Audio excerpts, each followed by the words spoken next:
الحمد لله نحمده ونستعينه ونستغفره ونؤمن به ونتوكل عليه ونعوذ بالله من شرور أنفسنا ومن سيئات أعمالنا ونعوذ بالله من شرور أنفسنا ومن سيئات أعمالنا من يهده الله فلا مضل له ومن يضلل فلا هادي له ونشهد أن لا إله إلا الله ونشهد أن سيدنا ومولانا محمدا عبده ورسوله صلى الله تعالى عليه وعلى آله وأصحابه أجمعين أما بعد فأعوذ بالله من الشيطان الرجيم بسم الله الرحمن الرحيم والذين يمسكون بالكتاب وأقاموا الصلاة إنا لا نضيع أجر المصلحين وقال النبي صلى الله تعالى عليه وسلم كن في الدنيا كأنك غريب أو عابر السبيل الحمد لله صدق الله مولانا العظيم وصدق رسوله النبي الكريم ونحن على ذلك من الشاهدين والشاكرين والحمد لله رب العالمين.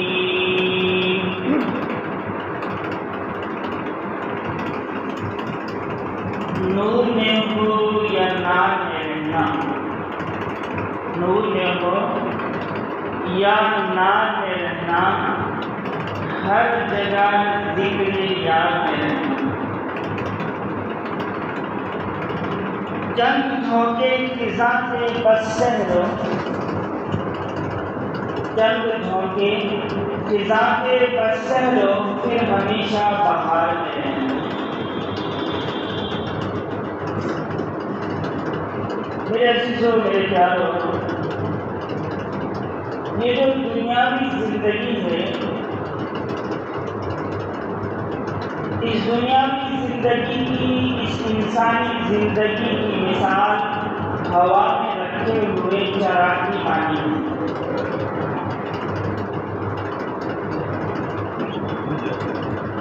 جیسے ہوا میں رکھا ہوا چراغ ایک پل کا محتاج ہے، ایسے ہی انسانی زندگی ایک پل کی محتاج ہے. بس ایک چھوٹا سا ہوا کا جھونکا اس چراغ کو بجھا دیتا ہے. ایسے ہی ایک پل میں انسان کی زندگی بجھ جاتی ہے، ختم ہو جاتی ہے.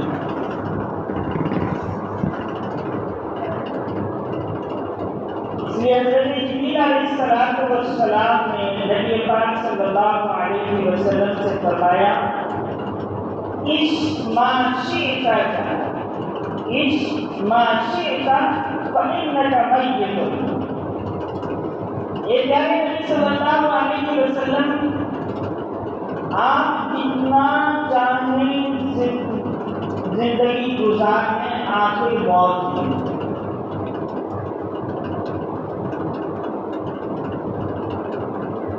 اور فرمایا وَأَحْبِبْ مَنْ شِئْتَ فَإِنَّكَ مُفَارَقَةٌ. آپ جس سے چاہیں محبت کر لیں، آخر جدائی ہے. حضرت موسیٰ علیہ السلام کے پاس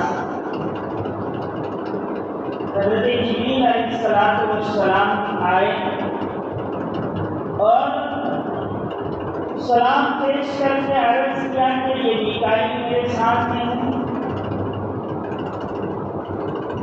اللہ آپ کو بلا رہے ہیں، آپ کی موت کا وقت آ گیا ہے، یہ آپ کی جان نکالنے کے لیے آئے ہیں۔ تو حضرت موسیٰ علیہ السلام نے میکائیل علیہ السلام کو، یہ اسرائیل علیہ السلام کو ایک چیز سے تماشا مار دیا اور کہا کہ کوئی دوست اپنے دوست کو مارنا چاہتا ہے؟ تب انہوں نے کہا ہے کہ موسیٰ علیہ السلام بڑے جلالی تھے اور اللہ نے بڑا زور اور طاقت دی اور قوت بھی عطا فرمائی تھی، اور اس تماشے میں اتنی طاقت تھی کہ ملک الموت کی آنکھ باہر آ گئی۔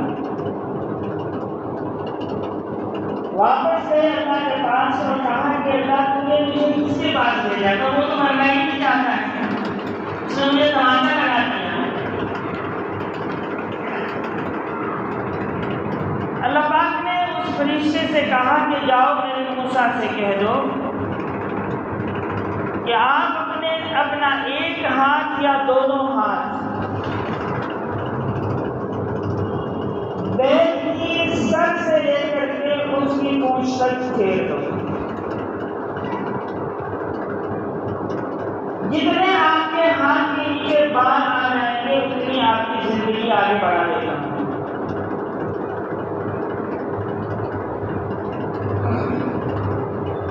ملک الموت موسیٰ علیہ السلام کے پاس آیا اور اللہ کا پیغام پہنچایا، تو حضرت موسیٰ علیہ السلام نے کہا کہ جب ان بالوں کے برابر سال پورے ہو جائیں گے پھر کیا ہوگا؟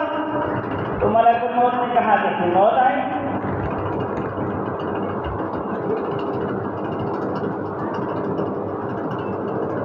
موسیٰ علیہ السلام نے کہا کہ بعد میں بھی مرنا ہی ہے آخر میں، تو پھر ابھی اسی وقت میری روح کو قبضے کریں۔ تو حضرت جبریل علیہ السلام نے نبی پاک صلی اللہ علیہ وسلم سے کیا فرمایا کہ اس معاشرے تک فقیرت میت، آپ زندگی گزار میں آخر موت،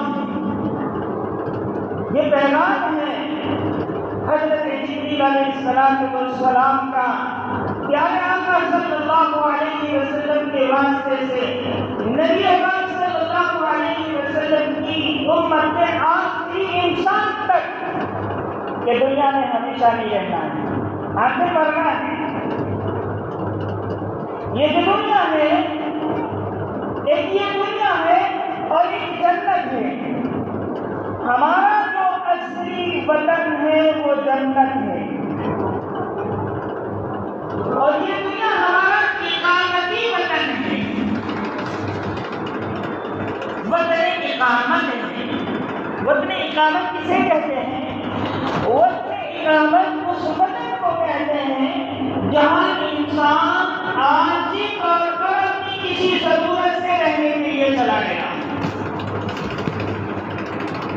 جیسے ہمارے یہاں ہمارے بہت سے بھائی جو ہمارے بھائی تھے جن کا مکان سیکر میں ہے، لیکن وہ اپنی ملازمت کے لیے، اپنی روزی روٹی کے لیے کوئی سعودی گیا ہوا ہے، کوئی کویت اور قطر گیا ہوا ہے، کوئی ہندوستان ہی میں بمبئی یا بنگلور میں رہ رہا ہے، تو وہ جہاں وہ اس وقت 15 دن سے زیادہ کی نیت سے اقامت کیے ہوئے ہیں، ٹھہرے ہوئے ہیں، یہ ان کا وطن اقامت ہے۔ ایسے ہی اللہ تعالیٰ نے حضرت آدم علیہ السلام کو پیدا کرنے کے بعد ان کو رہنے کے لیے، ٹھہرنے کے لیے، آرام کے لیے، اقامت کے لیے، قیام کرنے کے لیے جنت عطا فرمائی۔ لیکن ایک وجہ بنی، 12 تعلیم کے حلقوں میں اور علماء کے بیانات میں اور کتابوں میں پڑھتے رہتے ہیں کہ ایک غلطی کی وجہ سے اللہ پاک نے آدم اور حوا کو دنیا کے اندر بھیج دیا۔ اب یہ دنیا کے اندر ہمیشہ کے لیے نہیں بھیجا ہے، ایک عارضی طور کے اوپر بھیجا ہے، لیکن ہمیں پھر وہاں جانا ہے جہاں ہمارا اصلی وطن ہے، اور وہ وطن جنت۔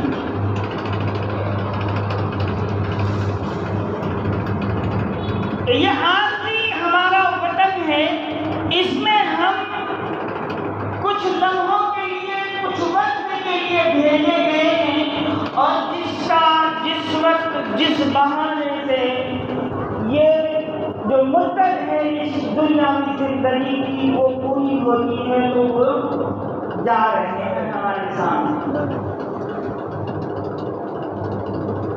کچھ بیماریاں بھگتنے کے بعد جا رہے ہیں، اور کچھ اچانک کی موت بھی جا رہے ہیں۔ ابھی حالیہ کچھ دنوں میں کچھ واقعات ہمارے سامنے نوجوانوں کی موتوں کے آئے ہیں۔ دو واقعے تو بالکل سیم ایک ہی جیسے آئے ہیں کہ بس گھر سے نکلے تھے، ناشتہ کر کے گئے تھے، دوپہر کا کھانا ساتھ میں لے کر کے گئے تھے، لیکن وہ ٹفن بھرا کا بھرا رہ گیا، بھرے ٹفن کے ساتھ ان کی لاشیں گھروں کو پہنچی۔ کا واقعہ جو بجلی کے تار کے کرنٹ سے نوجوانوں کی موتیں ہوئی۔ روزانہ لوگوں نے ہمیں اس قبرستان کے اندر پڑوسی بنایا ہے قبرستان کا۔ کبھی بچوں کی، کبھی جوانوں کی، کبھی بوڑھوں کی لاشیں ہمارے سامنے سے گزرتی ہے، جنازے ہمارے سامنے سے گزرتے ہیں۔ کتنے جنازے تو نے اپنی آنکھوں سے دیکھے، کتنے مردے تو نے اپنے آنکھوں سے دفنائے۔ یہ دنیا آنا اور جانا اس میں لگا ہوا ہے۔ میرا اور آپ کا وقت اس دنیا سے جانے کا کب آ جائے کچھ پتہ نہیں۔ تو اس کو حوث کو چھوڑ دیا، مدرس تیرے مانا قصاب لوٹے ہیں ایک رات بجا کر رکھا۔ موت کا فرشتہ کبھی اس گھر سے، کبھی اس گھر سے، کبھی جوان کو، کبھی بوڑھے کو، کبھی بچے کو، کبھی موت کو، کبھی عورت کو لے کے جا رہا ہے۔ میرا اور آپ کا نمبر کب آ جائے اس کا کچھ پتہ نہیں ہے۔ ہر جانے والا جسے ہم کندھوں پہ اٹھا کے لے کے جاتے ہیں وہ خاموش سے زبان میں یہ کہہ کے جا رہا ہے آج مجھے اٹھا رہا ہے، وہ وقت قریب ہے کہ تجھے اٹھا کے لے جایا جائے گا۔ آج تو اپنے ہاتھوں سے مٹھی بھر بھر کر کے میری قبر پر، میری لحد پر مٹی ڈال رہا ہے، وہ وقت قریب ہے کہ تیرے اوپر بھی مٹی ڈالی جائے گی۔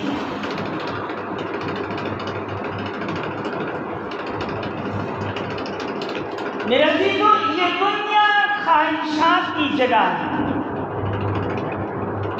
اور یہ جو ہمارا نفس ہے یہ چاہتا ہے کہ میری خواہشیں پوری ہو۔ اس لیے ہر انسان اپنی نفسانی خواہشات کو پوری کرنے کے لیے یہ سوچتا ہے کہ میرا گھر ایسا ہو، میرا مکان ایسا ہو، میری گاڑی ایسی ہو، میری بیوی ایسے ہو، میرے بچے ایسے ہو، میرا کاروبار ایسا ہو اور میری عزت ایسی ہو۔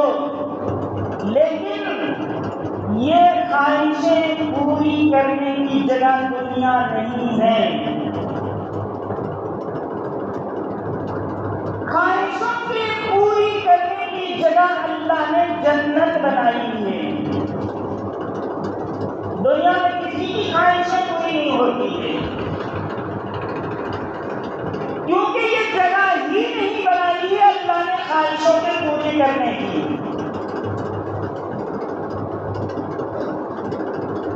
نبی پاک صلی اللہ علیہ وسلم ایک مرتبہ ایک جنازے میں شہید ہوئے، ابھی قبر کو تیار ہونے میں کچھ وقت تھا تو اللہ کے نبی اس قبر کے پاس میں اپنا سر جھکا کر کے اس انداز میں بیٹھے جیسا ایک غمگین انسان بیٹھتا ہے، اور غم کے اندر انسان زمین کو ریتتا ہے بیٹھ کر۔ اسی اللہ کے رسول صلی اللہ علیہ وسلم نے اپنے صحابہ کو دنیا کی زندگی سمجھانے کے لیے ایک نقشہ بنایا، ایک چوکور دائرہ بنایا، اور اس کے بیچ میں ایک لمبی، اس چوکور سے باہر کی لمبی ہوئی لکیر کھینچی اور اس چوکور کے اندر بہت سے چھوٹی چھوٹی لکیریں کھینچنے کے بعد اللہ کے رسول نے فرمایا اے میرے صحابہ دنیا کی زندگی اس چوکور کی مانی ہے اور یہ جو لکیریں ہیں یہ حادثات ہیں جو اسے یاد دلانے کے لیے ہے. کبھی بخار، کبھی پیٹ درد، کبھی بلڈ پریشر، کبھی ہائی، کبھی لو، کبھی شوگر، یہ ساری چیزیں اسے یاد دلاتی ہیں کہ ایک دن یہ زندگی ختم ہونا ہے. اور اس چوکور سے باہر جو لکیر کھینچی ہے یہ انسان کی خواہشیں ہیں جو اتنی لمبی ہے کہ اس زندگی میں وہ اس کو پورا نہیں کر سکتے.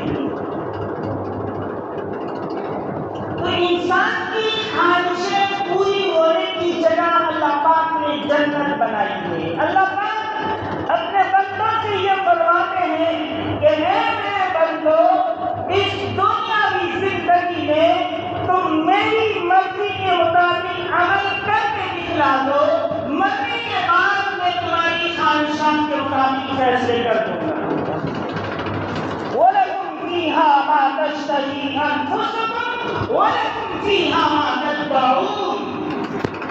جنت میں وہ ہوگا جو تم چاہو گے اور وہ ہوگا جو تم مانگو گے. دنیا میں ایک انسان جس کے سینکڑوں نوکر ہیں، چاکر ہیں، غلام ہیں اور اللہ پاک نے دنیاوی اعتبار سے ہر طرح کی آسائشیں اور راحتیں اور دنیا کی تمام اس کی ضروریات کے مطابق ذرائع اللہ پاک نے دے رکھے ہیں. اسے کچھ بھی کام کرنے کے لیے ایک انگلی بھی ہلانے کی ضرورت نہیں ہے. سب کرنے والے نوکر ہیں لیکن وہ اپنی خواہش کے مطابق اپنا شرط بنانے کے لیے بھی اپنے نوکر کو آرڈر کرے گا اور نوکر کے آرڈر کرنے کے بعد اس کے تیار ہونے تک اس کا انتظار کرنا پڑے گا. لیکن جنت کے اندر انسان خواہشیں تمنا کرے گا کہ مجھے یہ چاہیے، وہ اس کے سامنے حاضر ہو جائے گا. وَلَكُمْ فِيهَا مَا تَشْتَهِي أَنفُسُكُمْ وَلَكُمْ فِيهَا مَا تَدَّعُونَ. جنت میں وہ ہوگا جو تم چاہو گے اور وہ ہوگا جو تم مانگو گے. مکان کا ڈیزائن جیسا تم چاہو گے ویسا سوچنے کے ساتھ وہ ڈیزائن میں تو نئی ڈیزائنیں تمہاری خواہشات کے مطابق وہ بن جائے گا. کھانا جیسا آپ چاہو گے ویسا ہوگا، پینا جیسا آپ چاہو گے ویسا ہوگا. ایسی جنت ہوگی. هل جزاء الإحسان إلا الإحسان. احسان کا بدلہ احسان ہے. تم دنیا میں اپنی چاہتوں کو اللہ کی چاہت پر قربان کر دو، اللہ جنت میں تمہاری چاہتوں کو پورا فرما دے گا. حضرت عثمان صاحب فرماتے ہیں کہ جنت صرف 2 قدم دور ہے انسان سے. کتنے قدم؟ ایک قدم اپنی خواہشات میں رکھ دو، دوسرا قدم جنت میں چلا جائے گا. اپنی نفسانی خواہشات کو دبا دو اللہ کے حکم کے آگے، تو مرنے کے بعد اللہ نے جنت کا فیصلہ کر لیا. یہ دنیا کے امتحان کا ہے. الدنیا دار الموت، دنیا امتحان گاہ ہے. اب دیکھو آپ نوجوان ہیں، پڑھے لکھے اکثر طلباء ہیں. امتحان 2 طرح کے ہوتے ہیں، اسکول اور کالج ہو یا مدرسہ ہو، 2 طرح کے امتحان ہوتے ہیں پڑھنے والے بچوں کے. جس کو اردو کے اندر کہیں تو تقریری امتحان اور تحریری امتحان، اور اگر ہم ہندی کے اندر کہیں تو کہتے ہیں کہ لکھت امتحان اور موخک پریچھا. یہ لکھت پریچھا اور موخک پریچھا. اگر موخک پریچھا ہے تو وہ 3 منٹ کی ہے، 2 سوال کیے موخک پریچھا پوری ہو گئی. اور اگر لکھت پریچھا ہے، تحریری امتحان ہے تو 3 گھنٹے ہیں، جب 3.5 گھنٹے کا وقت ہے. اب یہ تو 3.5 گھنٹے کا وقت ہے، یہ وقت جب بچہ امتحان دینے کے لیے امتحان ہال میں جاتا ہے تو وہاں وہ یہ نہیں سوچتا ہے کہ میں کرکٹ کھیلوں، وہاں وہ یہ نہیں سوچتا ہے کہ میں والی بال کھیلوں، یا وہاں وہ یہ نہیں سوچتا ہے کہ میں کھانے پینے اور آرام اور عیش کے اندر یہ اپنا وقت گزار لوں۔ غبی سے غبی اور ایک آزاد سے آزاد خیال والا طالب علم، ودیارتھی، اسٹوڈنٹ یہ چاہتا ہے کہ یہ جو 3 گھنٹے میرے امتحان میں ہیں یہ میرے کام کا وقت ہے، اس میں کچھ کام کر لوں۔ اگر میں نے یہ وقت ایسے ہی ضائع کر لیا تو میری زندگی برباد ہو جائے گی۔ اللہ پاک نے یہ دنیا امتحان کی جگہ بنائی ہے، اور یہ امتحان کا وقت ہمارا 50 سے 100 سال کا وقت ہے، اور یہ پورا کا پورا وقت امتحان کا وقت ہے۔ اگر ہمیں اس امتحان کے وقت کے اندر کوئی خوشی بھی ملتی ہے تو یہ بھی امتحان ہے، کوئی غم بھی ملتا ہے تو یہ بھی امتحان ہے۔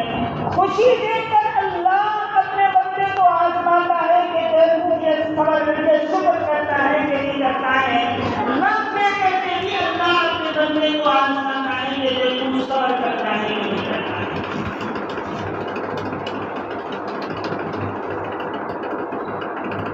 اگر بچہ امتحان دیتا ہے، امتحان کام کا وقت ہے اور امتحان دینے کے بعد آرام کا وقت ہے، اور پھر نتیجہ آنے کے بعد انعام کا وقت ہوتا ہے۔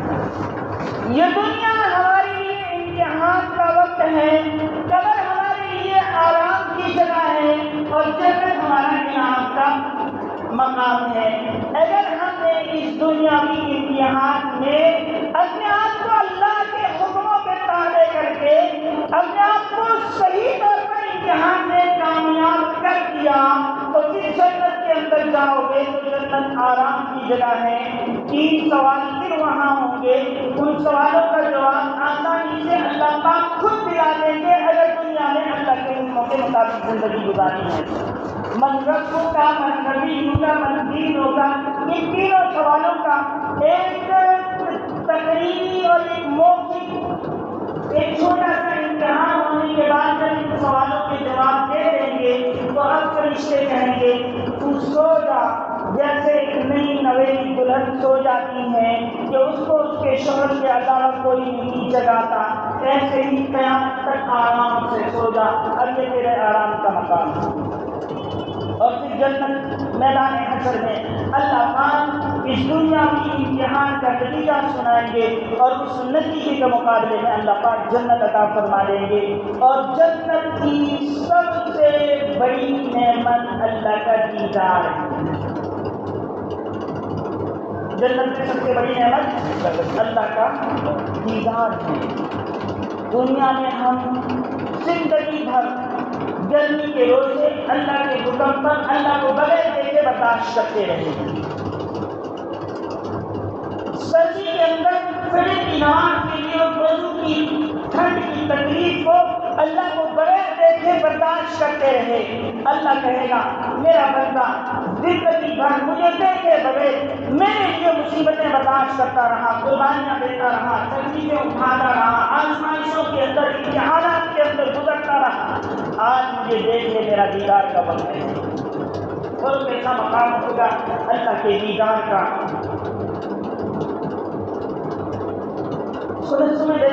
دیکھو جب جنتی جنت میں جائے گا تو جنت کی مخلوق کو، جنت کی وہ چیزیں جو اللہ پاک نے اپنے جنتی مہمانوں کے لیے تیار کی ہیں وہ اتنی دل فریب اور دلکش ہوگی کہ جنتی جنت کے جانے کے بعد 70 سال تک ان کو دیکھتا رہے گا، اور اتنا زندگی لگا کر کے اتنے مزے سے دیکھے گا کہ ان 70 سالوں کے اندر وہ آنکھ بھی نہیں جھپکے گا۔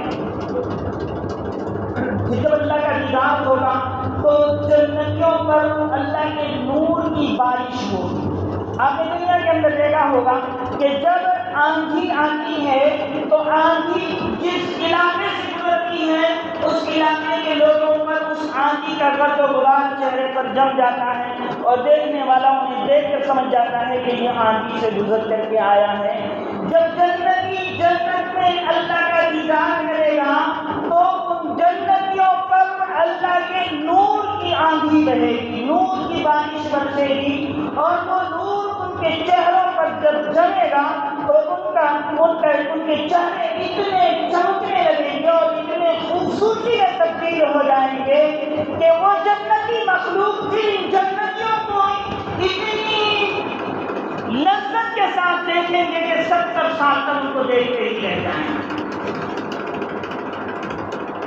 آپ نے جنت کے اندر جنت کی حوروں کی خوبصورتی کو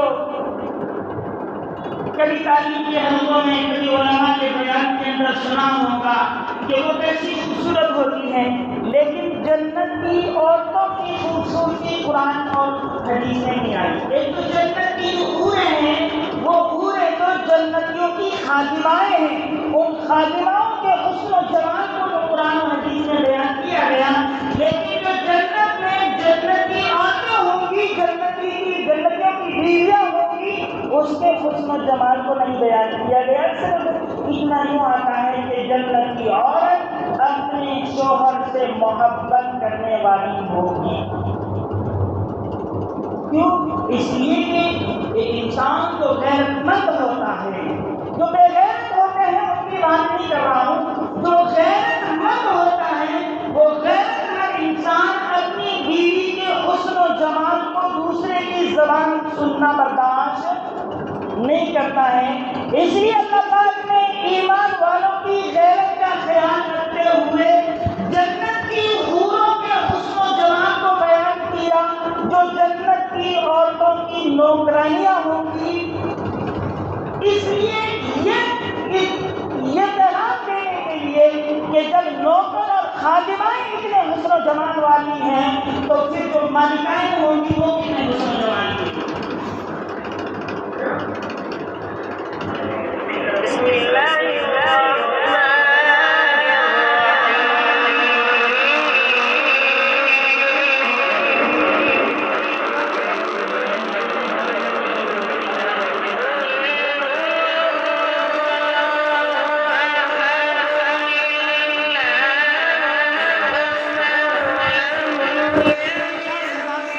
دن ہوگا۔ اب 50,000 سال کے مقابلے میں اگر ہم دنیاوی زندگی کا زیادہ سے زیادہ جو وقت ہے 100 سال ہے، اگر 100 سال کو کمپیئر کریں، اس کو تقسیم کریں تو دنیاوی زندگی آخرت کی زندگی کے مقابلے میں 2.5 منٹ رہتی ہے۔ اس 2.5 منٹ کی تکلیف کو اگر ہم برداشت کر لیتے ہیں تو یہ تمام نعمتیں جو میں نے جنت کی بیان کی ہیں وہ مل جائیں گی۔